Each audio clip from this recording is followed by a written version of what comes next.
Olá, meus caros, tudo bem? Sejam bem-vindos, sejam bem-vindas, dando continuidade aos nossos estudos. Vamos falar sobre estado de necessidade. Um ótimo aí, um maravilhoso instituto de questões de prova, né? Caem muitas questões relacionadas a excludentes de ilicitude no tocante ao tema estado de necessidade. É um estudo que instiga aí, causa uma instigação muito grande nos estudiosos de direito, tanto o estado de necessidade quanto a legítima defesa. Tá? Então são dois institutos que eu irei trabalhar com muito carinho para você, tudo bem? Porque eu tenho aqui um nível de questões de prova muito aprofundado, perfeito? Então por esse motivo, estado de necessidade e legítima defesa iremos trabalhar com muito carinho, perfeito? Antes de tudo, pode colocar na tela, vamos fazer uma questãozinha aqui do tema anterior, exercício regular de um direito, só para fechar o tema. Ângelo Asdrubal caiu para perito criminal do Acre. Reconhecido mundialmente como lutador de boxe, já tendo sido campeão brasileiro e vice-campeão mundial na categoria de pesos médios ligeiros, em uma luta com Custódio, na busca pela indicação para a disputa do cinturão de campeão, obedecendo, olha a dica, obedecendo rigorosamente as regras do esporte, sem excesso, obedecendo rigorosamente as regras do esporte. Lhe desfere diversos socos, os quais vêm a causar lesões gravíssimas em seu adversário Custódio, ocasionando a morte. Analisando o caso proposto, pode-se afirmar que Ângelo. Então é importante você perceber que ele obedeceu às regras do esporte. Se ele não obedece às regras do esporte, se ele vai além das regras do esporte, por exemplo, no MMA não pode... Tô elucubrando porque não é minha área, tudo bem? Tô elucubrando aqui.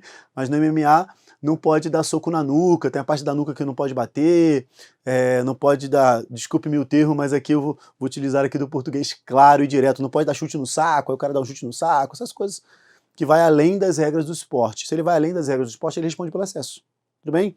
Mas ele obedeceu rigorosamente às regras do esporte. Se ele obedece rigorosamente às regras do esporte, ele está justificado por qual excludente de ilicitude? Regra de esporte, direito de um particular.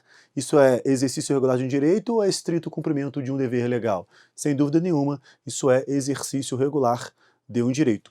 Para Eugênio Raul Zaffaroni, ele trabalha isso pela tipicidade conglobante, ok? Se esse esporte ele é fomentado pelo direito, exclui-se aqui a tipicidade conglobante, porque eu não tenho uma conduta antinormativa. Tudo bem? Para Zaffaroni, isso aqui é tratado por tipicidade conglobante. Tudo bem? Na tela. Uma questão simples, uma questão tranquila, só para relaxar, né? Só para você já ir esquentando o seu cérebro. Letra A. Praticou lesões corporais culposas, culpa inconsciente. Praticou lesões corporais de natureza grave em razão dos ferimentos. Não será responsabilizado por ter agido em estrito cumprimento de um dever legal. Letra D. Não será responsabilizado por ter agido em exercício regular de direito. Gabarito, então, letra D. Gabarito, letra D. Ok? Letra E. Praticou lesões corporais dolosas, dolo eventual. Não. Ele obedeceu às regras do esporte, logo não responderá pelo excesso. Perfeito, tranquilo. Agora, mais uma vez, sempre digo isso nas minhas aulas de direito penal, então já deve estar acostumado. Abra seu coração, tá? Respira fundo, se livra de tudo aquilo que te atormenta, de todas as coisas que neste momento possam estar atrapalhando o seu raciocínio, porque eu preciso de você. Tá? Eu preciso do seu cérebro limpo para aprender de uma vez por toda estado de necessidade. Tudo bem? Eu preciso que você limpe, retire, e às vezes o aluno já vem com alguns macetes, com algumas falhas. Fique tranquilo, venha com calma para você aprender de uma vez o nosso estado de necessidade. Tudo bem? Tranquilo? Na tela, vamos lá. Estado de necessidade. Como já é consabido, como já explicitado, o Código Penal, em seu artigo 24, ele conceitua o estado de necessidade, ok? o estrito cumprimento de um dever legal e o exercício regular de um direito não são conceituados. O estado de necessidade e a legítima defesa são conceituados pelo Código Penal brasileiro. Comigo, ó, o estado de necessidade no artigo 24 e a legítima defesa no artigo 25. Tudo bem? Primeiro ponto, antes de tudo, letra da lei, tá? Sempre ler a letra da lei, e eu coloco isso no primeiro ponto de estudos, no primeiro ponto de estudo da aula, quando eu vou iniciar o tema, é leitura de letra de lei. Então, quando eu falar de legítima defesa, você vai ler o 25 comigo. Agora vamos ler o artigo 24 na tela. Vamos ler aqui o nosso artigo 24. Primeiro ponto, sempre porque a maioria esmagadora das questões trata aí da letra da lei. Perfeito? As questões mais fáceis, digamos assim, tratam de letra de lei. Considera-se em estado de necessidade, é uma forma de falar do Código Penal, tá? Disse o crime doloso, considera-se, disse. Considera-se em estado de necessidade quem pratica o fato. Quem pratica o fato. Primeiro ponto aqui. O que é o nosso estado de necessidade? É um excludente de licitude. O agente pratica um fato que é uma conduta típica. Ele pratica um fato que é uma conduta tipificada em lei. Ele pratica ali uma conduta criminosa, só que não é crime porque existe excludente. Por isso que o Código Penal fala praticar o fato e não o crime. Tudo bem? Porque o artigo 23 vai dizer que não há crime. Não há crime quando houver estado de necessidade. É uma excludente de ilicitude, é uma causa justificante. É uma discriminante. Tudo bem? Então o código vai dizer assim, ó, ele praticou um fato. Chamarei de fato, não crime. Então o código diz pra gente, olha, é estado de necessidade quando a gente pratica o fato para, na tela, salvar de perigo atual. Para salvar de um perigo. Que não provocou por sua vontade, nem podia de outro modo evitar. Pratica um fato para salvar de perigo que não provocou por sua vontade, também não podia evitar. Era o único jeito de salvar. A única salvação era praticando esse fato. Não existia um outro modo de evitar essa salvação. A única salvação era praticando esse fato. E também não provocou por sua vontade. Direito próprio ou alheio, cujo sacrifício nas circunstâncias não era razoável exigir-se. Cujo sacrifício nas circunstâncias não era razoável exigir-se. Cuidado que eu vejo algumas questões de prova que só tira esse não aqui, ó. Fala, tira o não. Cujo sacrifício era razoável exigir-se. Errado. Aí não é estado de necessidade. Pelo Código Penal é causa de diminuição de pena. Tudo bem? Fique tranquilo, fique tranquila que eu irei destrinchar esse conceito contigo, tá? Detalhe por detalhe. Não pode alegar o estado de necessidade quem tinha o dever legal de enfrentar o perigo. Código Penal Militar, não pode alegar o estado de necessidade quem tinha o dever legal de arrostar o perigo, enfrentar, arrostar o perigo. Aquele que tem letra de lei primeiro, tá? Sempre assim, letra de lei primeiro. A questão mais fácil, siga a letra da lei. Não pode alegar o estado de necessidade quem tinha o dever legal de enfrentar o perigo. Por que eu falo isso? Eu já vi essa frase aqui cair em prova inúmeras vezes, mas muitas e muitas vezes. Pode fazer uma pesquisa, pode pesquisar questões de estado de necessidade. Você vai ver essa frase caindo diversas vezes. Não pode alegar o estado de necessidade quem tinha o dever legal de enfrentar o perigo. O problema é o seguinte, você estuda e aprende que a doutrina mitiga esse parágrafo primeiro, dizendo, olha, em alguns casos, aquele que tinha o dever legal de enfrentar o perigo pode alegar em situações excepcionais, quando não posso entender ali o ser humano que tem o dever legal de enfrentar o perigo como um super-homem. Logo, em alguns casos, ele poderia alegar o estado de necessidade. A doutrina realmente diz isso. Mas eu já te dou uma dica. Se a questão não entrar nesse mérito doutrinário, se a questão não vier com todo esse aparato justificador da exceção, não diga que é exceção, diga a regra, não pode alegar. Tudo bem? Tranquilo? Estou te preparando aqui para a prova. Se a questão não vier com todo esse aparato diferenciador, justificador de exceção, não vá pela exceção, vá pela regra. A regra é que ele não pode alegar. Tudo bem? Um outro ponto aqui que causa um desconforto em você é o seguinte, presta atenção. Na tela, leia comigo. Não pode alegar estado de necessidade quem tinha o dever legal de enfrentar o perigo. Já aprofundando para você, tá? Aqui já é aprofundamento.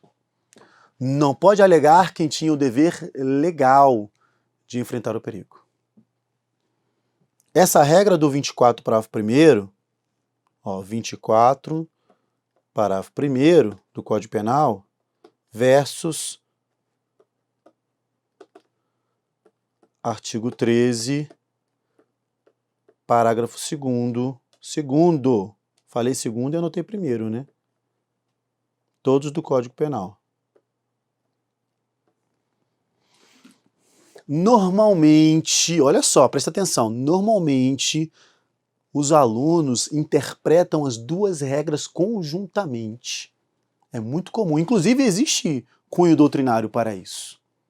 É muito comum o aluno fazer o seguinte, olha, eu vou interpretar o artigo 24, parágrafo 1º, conforme o artigo 13, parágrafo 2º. É uma interpretação sistemática, ela é até válida. Ela é até válida. O 13, parágrafo 2º, traz a figura do garante. Crimes omissivos impróprios, aquele que responde pelo resultado. O 13, parágrafo 2º, ele traz 3 casos de garante. Presta atenção aqui e agora. Ele traz 3 casos de garante. O obrigado por lei, aquele que por lei tem obrigação de cuidado, proteção, vigilância, por lei. Segundo, aquele que de outra forma assumiu o resultado. Aquele que de outra forma assumiu o resultado, pode ser por contrato, inclusive verbal. Terceiro, aquele que criou o risco. Aquele que criou o risco. Tudo bem? Indo lá para o 24, parágrafo 1º. Não pode alegar o estado de necessidade quem tinha o dever legal de enfrentar o perigo. Se você interpretar conjuntamente, você vai dizer assim, todos aqueles que estão em figura de garante não podem alegar estado de necessidade. Todos aqueles. Você está fazendo aqui uma interpretação sistemática que alguns entendem que é aplicação de analogia. Alguns entendem, não, estou aplicando uma analogia, pegando uma outra regra e colocando aqui. Só que essa analogia, quando eu coloco ali casos não previstos, porque a lei só fala dever legal aqui no 13, parágrafo 1º. Se eu colocar todos os casos do 13, parágrafo 2º, seria uma analogia em Malam Partem. Então a doutrina, uma parte da doutrina deve entender o seguinte, olha, a interpretação... Eu vou chegar no raciocínio, tudo bem? Eu preciso trabalhar isso com você para chegar no raciocínio. A interpretação do 24, parágrafo 1º, deve ser restrita. Enquanto que o 13, parágrafo 2º, traz 3 casos, o 24, parágrafo 1º, traz um caso. Só o primeiro do 13, parágrafo 2º. A lei fala, não tinha um dever legal. Se no caso concreto o agente praticou o fato, mas ele tinha um dever contratual de enfrentar o perigo, ele pode alegar estado de necessidade. Se o dever era contratual, não era legal. Era contratual. Professor, mas ele é garante. Ele é garante para o 13, parágrafo 2º, não para o 24, parágrafo 1º. Ele é garante para o 13, parágrafo 2º, não para o 24, parágrafo 1º. Então, professor, e aquele que assumiu o risco? Aquele que provocou o risco, né? Aquele que com conduta anterior provocou risco, esse já não pode alegar estado de necessidade. Esse já não pode. Por quê? Pode colocar na tela. Porque ele, provocou por sua vontade. Então já sai no caput. Aquele que provocou, que criou o risco, esse já não pode. Tá?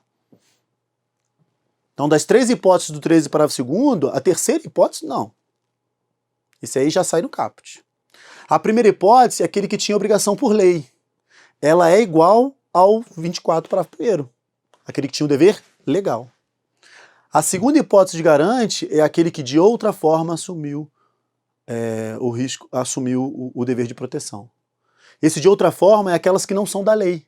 Contratual, verbal. Isso não... Você pode interpretar o 24, parágrafo 1º, conforme o 13, parágrafo 2º, e englobar isso. Ou não. Interpretar o 24, parágrafo 1º restritivamente, dizer, não, é só dever legal, não entra o dever contratual. Essa é a posição que vem fortalecendo em prova, que vem aparecendo em prova, que é só dever legal. Isso cria desconforto em você. por causa do estudo do 13º parágrafo 2º. Tudo bem? Então, aquele que tem o dever contratual de enfrentar o perigo em prova está seguindo-se a orientação que ele pode alegar o estado de necessidade.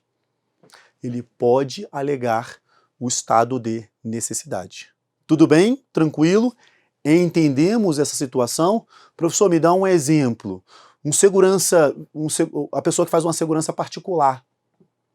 Ela faz um contrato de fazer uma segurança particular ali com uma autoridade. Segurança particular, não é segurança de autoridades feita por um policial. Por exemplo, eu sou policial do Senado. Temos ali a segurança do presidente. Isso é dever legal, deriva do nosso cargo. Não é isso, é um dever contratual. Uma pessoa faz uma segurança particular, uma segurança de dignitários particular. Ele vai lá fazer um contrato de segurança. Numa determinada situação, ele, para salvar de perigo atual, ele acaba praticando um fato em detrimento da autoridade que ele se obrigou. Pode ele alegar o estado de necessidade? Pode, porque o dever dele é contratual. Tudo bem? E a lei fala dever legal. Perfeito? Fazendo uma interpretação que conforme a lei para a sua prova. Tá?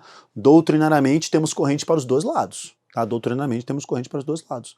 Mas em prova tem prevalecido aqui que dever contratual pode alegar estado de necessidade. Tudo bem? Tranquilo? Na tela. Muito bem. E o nosso parágrafo 2º.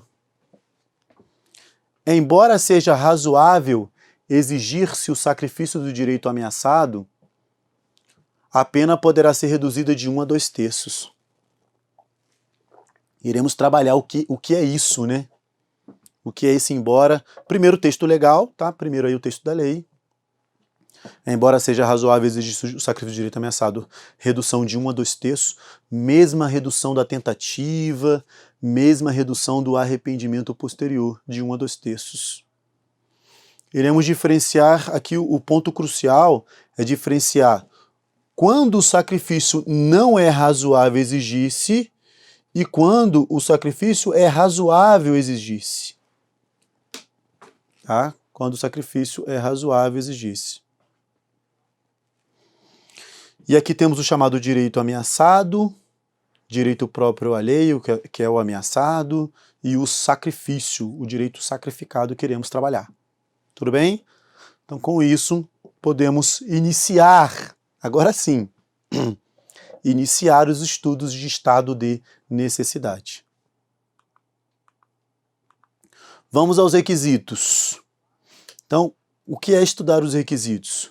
Para que eu tenha um estado de necessidade em sua completude, eu preciso verificar o conceito do artigo 24 e ver os requisitos. Olha, para ser estado de necessidade tem que ser perigo atual.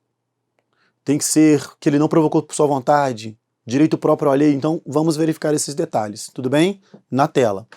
Primeiro requisito, perigo atual.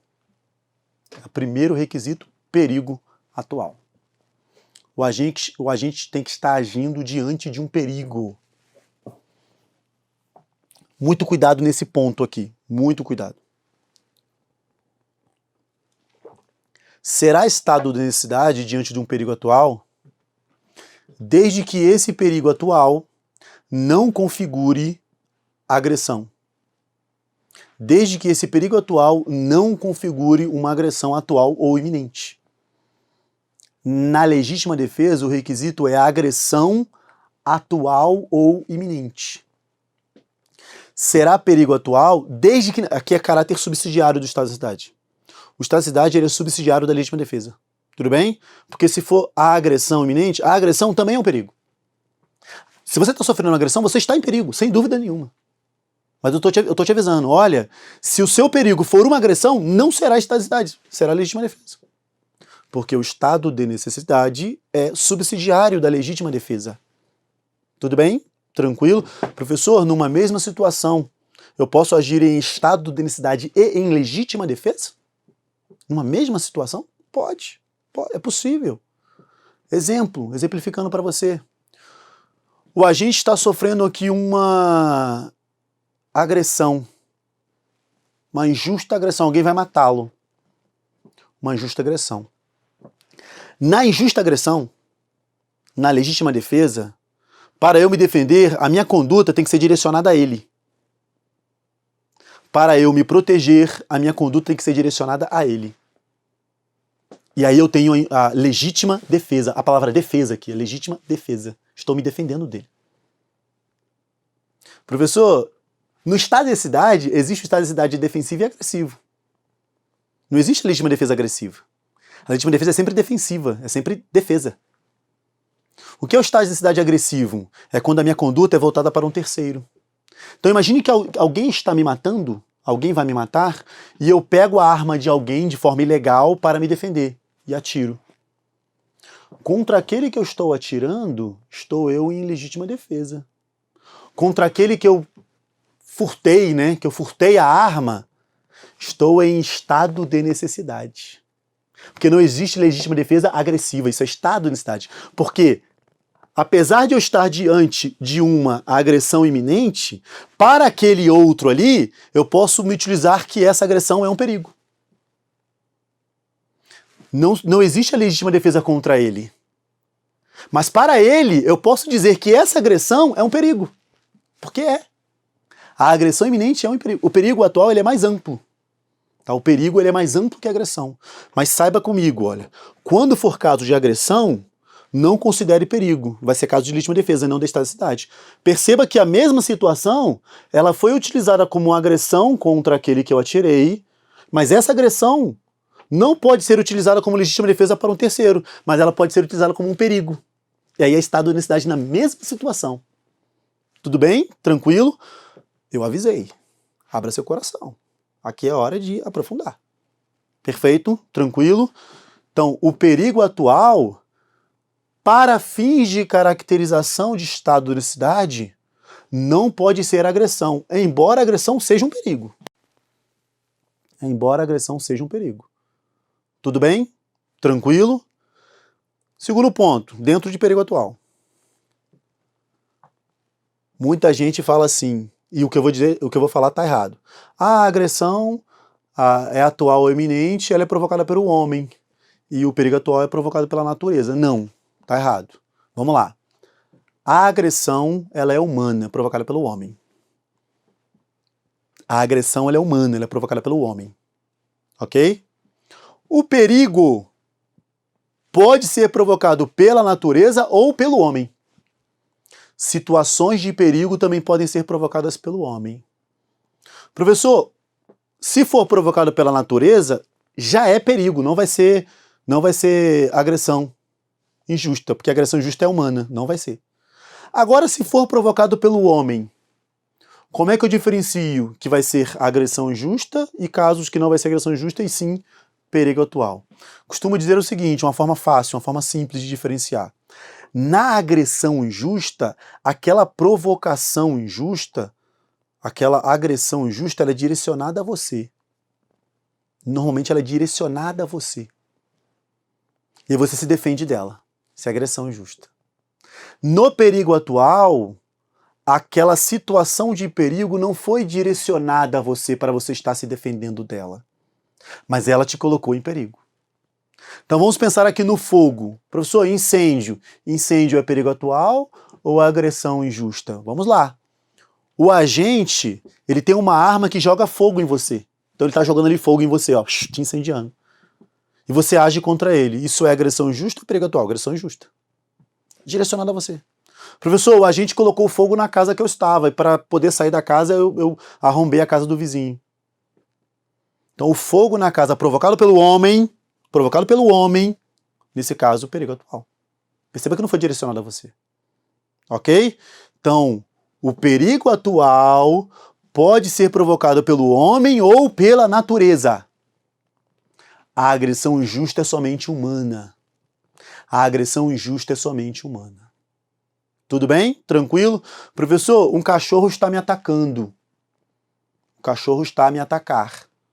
Isso é agressão injusta ou isso é perigo atual? Ataque de animais é perigo atual, porque não foi provocado pelo homem. Animal não é ser humano. Tudo bem? Ataque de animais é perigo atual. Professor, aquele animal que está me atacando é um animal treinado. É um animal que foi induzido pelo homem. Se ele for induzido pelo homem, isso é agressão injusta. Tá vendo? O detalhe se torna uma agressão injusta. Em sendo uma agressão injusta, legítima defesa, não mais estado de necessidade. Continuando. A lei fala em perigo atual. Enquanto que na legítima defesa é agressão injusta, atual ou iminente. Então, letra de lei.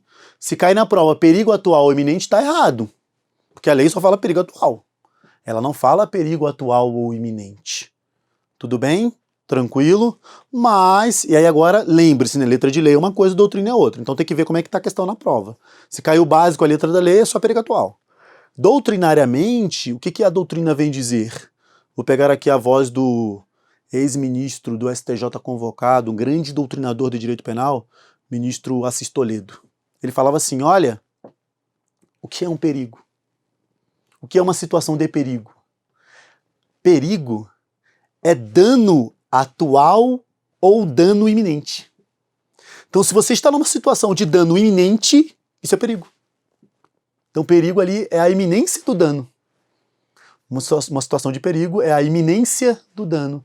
Então, a palavra perigo, internamente, já trazia a palavra iminência. Porque perigo é dano iminente. Tá? Perigo é dano iminente. Então a doutrina acaba dizendo assim, apesar de ser perigo atual, na verdade seria perigo atual ou iminente. Na verdade não é perigo iminente. O perigo é o dano iminente. Você tem que estar numa situação de perigo, em que o dano é iminente, e não o perigo é iminente. Ok? Entendemos isso? O perigo é uma situação de iminência de dano. Então a palavra iminente estaria dentro da palavra perigo. Perfeito? Isso já é doutrinário, já é aquela informação que você guarda no bolso, e só te pergunte se for perguntado. Se não for perguntado, não fale nada. Letra de lei, perigo atual. Tudo bem? Doutrinariamente, alguns colocam a iminência aí dentro. Perfeito? Tranquilo? Na tela.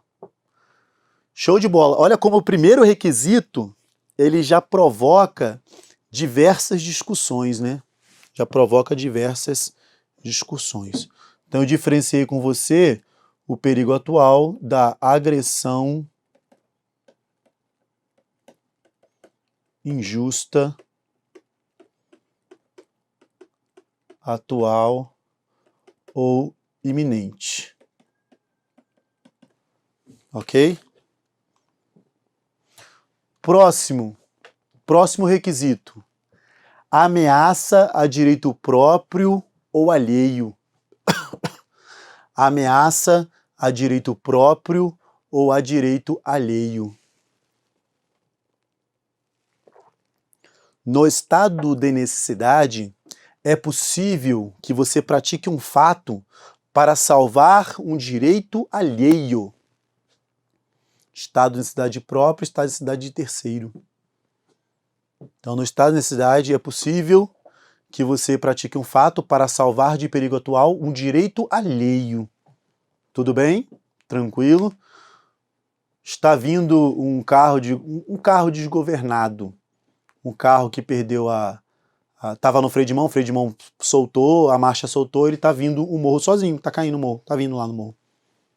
O carro está vindo. E você vê uma criança que vai ser atropelada. Fala assim, cara, a criança vai ser atropelada. E ela vai morrer por causa do atropelamento daquele carro que está vindo. Para que ela não seja atropelada, você empurra na frente desse carro uma BMW que está parada. Você é forte, tá?